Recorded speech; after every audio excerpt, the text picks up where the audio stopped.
Ma, gutom na ako. Anak, mamaya. Ay, Hintayin naku, natin yung nalimutan ko yung pamaypay masama ko pa sa ba yung pakiramdam mo? simbahan. Medyo mainit ka pa. Ba't Ay, naligo naku, ka na? ang hirap talaga kapag ikaw lang ang matinong tao sa lugar na ito. Ligo ka ba? Pawis yan. Init, naligo po ako. Oh, Virgo! Oh, Hindi ka na naman nagsimba. Mare, ano kasi, sisimba sana ako, kaya lang masama pa pakiramdam ng anak ko kanina umaga. Ayun ka na naman eh, puro ka na naman dahilan. Tamo ako, lagi nagsisimba. O, di lagi akong pinagpapala. Kayo, kaya ganyan lang yung nararating niyo sa buhay, hindi man lang kayo marunong magdasal. Ano ba naman siya? Hindi naman sa ganun. Hindi naman kami nahihirapan, tsaka hindi lang ako nakasimba kasi masama pakiramdam ng anak ko. May lagnat kasi. Yan ang anak mo? Ano ba naman yan? Ang gusgusin, hindi mo man lang ayusan. Grabe ka naman sa anak ko. Anong gusgusin eh? Naayos-ayos ang anak ko eh. At tingnan mo, oh. Kung ako sa'yo, tinuturuan mo ng disiplina yung anak mo para hindi naman ganyan yung itsura. Tingnan anak ko. Ganda-ganda ng anak ko. Kung ano na sinasabi mo. Ikaw kakagaling wala sa simbahan, siya. Kung ano na sinasabi mo. Yan ang hirap sa mga tao eh. Hindi marunong tumanggap ng katotohanan. Nagsasabi lang naman ako ng totoo. Bahala ka nga. Sige na, bumalik ka na sa simbahan. Parang kailangan mo pa eh. Kayo ang magsimba nang hindi nagkakasakit yung anak mo. Dahil mo pang may sakit, ayaw mo lang naman talagang sumimba. Problema nito. Kakagaling na sa simbahan eh. Pansinin yan, anak. Ice candy po.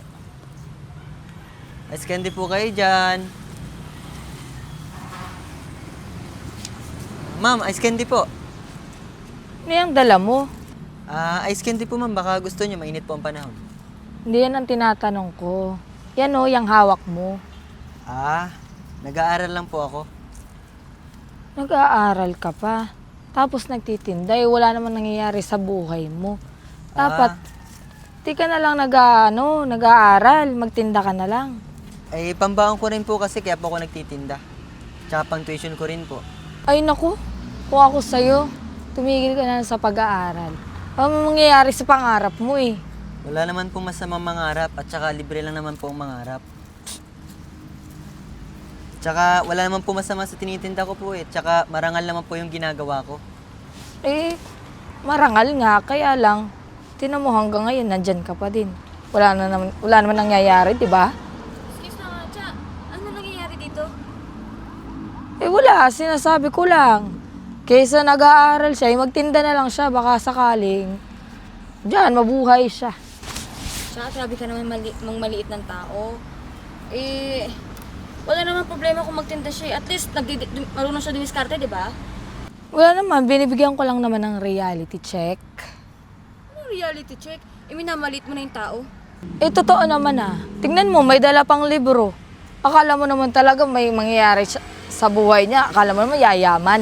Hindi man po nakakaya magtrabaho ng marangal. Pero ang nakakahiya, yung masyadong ambisyoso. Alam mo, Cha, ang mas nakakaya, alam mo yun? Alam mo kung ano? Yung palasimba ka, pero yung lumalabas sa bunganga mo, puro mali, puro masasama. Excuse me? Di mo narinig yung sinabi ko? Bakit parang ako pa yung masama? Nagsasabi lang naman ako ng totoo. Alam mo, Cha, kaya lumalakas yung loob mo mang maliit ng tao. Kasi mababait sila. Mababait? Baka nga pagsimba, hindi nyo pa magawa eh. Cha, pwede ba wag mo nang isingit yung pagsimba ng pagsimbanan? Kasi hindi mo nga ma-apply sa sarili mo eh. Ano ba kayo? Bahala nga kayo dyan. At least ako bless. Kayo, tingnan nyo yung nangyayari sa buhay niyo. Ay nako, Justin, pagpasensya mo na yung babae na yun. Talagang ganun talaga yun. Bastos ang bunganga. Okay lang po ako, tsaka sanay naman ako sa mga ganun tao eh. Huwag mo intindihin yung mga ganun na. Ang maganda dyan, ituloy mo lang kung ano yung ginagawa mo. Basta marangal yung ginagawa mo. Sige po ate, thank you po. At tsaka kung gusto niyo po ice candy, meron po ako.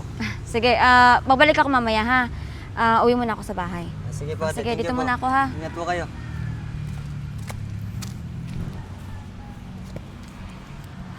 Nakakapagod sa simbahan. Oh, anong ginagawa niyo dito? Ate Cha, sorry po kung pumasok po kami dito. Ano po kasi may problema sa bahay. Na-hospital po kasi si Tito. Pwede po ba makihingi ng konting tulong lang? Ha? Bakit ako? Eh kasi kayo naman po yung meron nagpunta na po ako sa ibang kamag-anak po natin wala po silang pera. Ay naku. Lahat na lang ba ako talaga ang tatakbuhan? Ibabalik ko sana yung payong mo. Ay buti naman dumating ka. Ano bang problema dito? Ba't parang nagtatalo kayo? Pwede ba ilabas mo yung mga yan? Bakit? Eh ito kasing mga to, nangihingi ng tulong. Ako na lang ba lagi ang tatakbuhan? Cha, di ba mga kamag-anak mo naman yan? Oh, wala namang masama kung bigyan mo kahit konting tulong lang. Ayan kasi yung problema sa kanila eh. Lalo na yung mama niyan. Hindi man lang marunong dumiskarte sa buhay. Kaya ganyan yung mga buhay ng mga yan. Cha, Huwag niyo po idama yung mama namin dito. Cha, maawa ka naman sa mga bata, oh. Pati ba naman yan, papatulan mo? Hindi ka na naawa kahit konting tulong lang sa magulang nila. Eh bakit ko bibigyan ng tulong yung mga yan? Eh para nga matuto sila, dapat natural lang na sila ang dumiskarte sa buhay nila. Ano, natitiis mo na hindi sila tulungan? Eh bakit ko sila tutulungan? Eh wala naman silang ambag sa buhay ko. Cha, hindi ko na alam gagawin ko sa'yo. Sa simbahan nga nakakapag-donate ka, pero sarili mong pamilya di mo matulungan. Eh yun na nga eh. At least yung pagdodonate ko sa simbahan, may napupuntahan. Eh sila, eh kung palagi lang silang hingi ng pera sa akin, matututo sila sa buhay. Kahit konting tulong lang sana, di mo pa maibigay. Sige na, halina kayo mga bata, ako nang tutulong sa inyo. Kaysa naman makarinig pa kayo ng hindi maganda. Tara na. Baguhin mo yung sarili mo. Scoop. Ay, ginabi na ako. Tulungan mo ni Mama! Bakit? Tulungan mo ni Mama! Anong gagawin ko sa mama mo? Bakit sa akin ka humihingi ng tulong? Wala po si Papa doon! Oh, Diyos ko siya. Pwede ba wag ako ang tawagin mo? Hindi ko naman responsibilidad yung pamilya nyo. Tulungan niyo na mo ako! Alam mo, ikaw. Hindi ako magising ni Mama! Ay, anong gusto mong gawin ko? Buhatin ko yung mama mo? Eh, liit-liit ko. Paano ko mabubuhat yun? Tawagan na lang po kayo! Tawag na lang po kayo ng doktor! Siya, hindi ako nurse. At wala din akong dahilan para tulungan kayo. At madami akong ginagawa. Eh, pasensya ka na. Kung gusto mo humingi ka ng tulong sa ibang tao, madami pa akong gagawin. Wala na po akong kakilala ibang Siya, ba't ka naiyak? tao! Si Mama po di na po magising! Ba't naman pinabaya mo, Ate Cha? O bakit? Responsibilidad ko ba silang tulungan? Eh, madami akong inaasikaso. Ano, dami ko na nga problema. Dadagdag pa yan sila. Kahit konting awa na lang po sana. Ako nga naawa ako sa sarili ko. Hindi ko na alam ang gagawin sa mga kailangan kong unahin. Tapos dadagdag pa yung problema. Ay, matay na yung tao, tapos ganyan ka pa rin. Alam mo, ang dami mong sinasabi. Kung ako sa'yo, tulungan mo yung bata. Ako, madami pa akong gagawin. Bahala ka dyan. Siya, tara na, tayo na lang. Diyos ko. Itong magtitindang to, kala mo naman mararating sa buhay. Uy, Ate Pe. Uy, Justin! Kamusta na nandyan? Wala, mainit kasi sa loob eh. Nga pala, kamusta si Virgo? Okay na sa Ate Virgo. Buti nga't naagapan agad. Kaya nga eh, kung hindi dahil kay Sia, siguro kung napano na yung mama niya. Kaya nga. Pero, sa Ate Cha, ba't ganun? Yun na nga eh, hindi ko talaga matanggap yung bata humingi ng tulong, tas tinanggihan niya. Siya pa yung palasimba, pero ba't ganun yung kanyang ugali? Ay naku, wag ka na magtaka. Eh kasi nga kahit yung pamilya na humingi ng tulong, si Jaylin sa si Pia, tinanggihan ba naman? Tunay? Oo, kawawa nga yung tatay kasi may sakit. Ganun naman si Ate Cha. Makatarungan pa ba yung ginagawa niya? Di ba hindi? Sariling pamilya niya pa, tinatanggihan niya para tulungan. May mga ganun pala talagang tao, no? Sinabi mo pa, ano magagawa kung kahit magsimba ka kung masama naman ang ugali? Parang wala din. Yanunok mo lang din yung mga yung mga sinisimba mo. Hindi mo naman ina-apply sa sarili. Ay, wow! Kompleto pala ang mga chismosa ngayon. Ay, bakit naman siya? Wala naman masama sa sinasabi namin, di ba? Totoo naman, di ba? Talaga? Ako pa masama ngayon? Bakit, di ba halata? Tingnan mo kaya yung sarili mo. O bakit? Ako ba ang takbuhan lahat ng tao? Tsaka, Techa, makatarungan pa ba yung di mo man lang tinulungan si Sia na nahimatay na nga yung kanyang ina? Eh, bakit ako tutulong? Bakit doktor ba ako? Nurse ba ako? Yun na nga ang problema eh. Kahit sarili mong pamilya, tinatanggihan mo. Wala namang masamang tumulong, di ba? Eh, ano ngayon? Ano, kailangan ko bang problemahin yung mga problema nyo? Sa bagay, yung ng pamilya mo, di mo matulungan, yung iba pa kaya. Excuse me, eh, ano bang pakialam nyo? Buhay ko to. Ayun na nga eh. Kami pang ibang tao may pakialam. Samantalang ikaw, kahit pamilya mo, wala kang pakialam.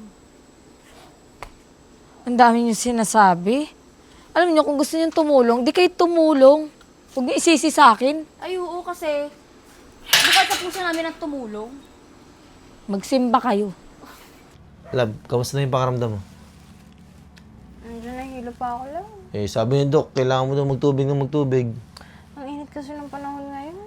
Buti na lang talaga, matalino yung anak natin nakahingi ng tulong. Kaya nga eh. Alam mo, Love, buti pa, puntahan ka muna si Justin na. Para magpasalamat man lang ako. Tsaka siguro, ginamit niya yung perang pinang bayad sa hospital kasi wala akong binayaran eh. Ay, huy, bayaran mo yun. Kawawa naman yung bata, nag-aanap buhay yun para may pang-school yun. Kaya nga eh, bala ko rin sanang magbigay ng pang-allowance ng bata kasi tutuwa ako sa kanya eh. Ah, sige. Okay lang ba? Sige, wala problema. Dagdagan mo na rin kasi nga, mabait naman yung batang yan. O siya, sige. Tawag ka sa akin agad ha. Sama ko na lang yung anak natin ha. Sige na, love. Virgo, Charles, tulungan niyo naman ako yung anak ko kasi. Eh, kailangan ko ng sasakyan. Eh, hindi naman pwede sa motor to. Baka mamaya malaglag. Lalo na. Tiya, dadaling ko na yan. Emergency yan eh. Paano ba? Sige na lang. Igayak mo yung gamit mo ha. Salamat, kuya. Sige, bitawan mo. Sumunod kayo dun ha. Virgo, Siya, sandali. Tignan mo kung gaano kadaling tumulong yung asawa ko sa'yo. Pero nung ako yung nangailangan ng tulong, may ginawa ka ba? eh, pasensya ka na, Virgo. Eh, alam ko naman na nagkamali ako na hindi ko kayo tinulungan tsaka yung pamilya ko. Eh, nadala lang siguro ako sa pagod tsaka sa stress sa trabaho. Kita mo kung ano sumisingil sa'yo. Yung pagiging mata pobre mo at pagiging mayabang mo. Alam mo kasi, Cha, libre lang maging mabait. Sana ugaliin mo. Sisimba ka pa naman palagi. Sana sinasa puso mo yun.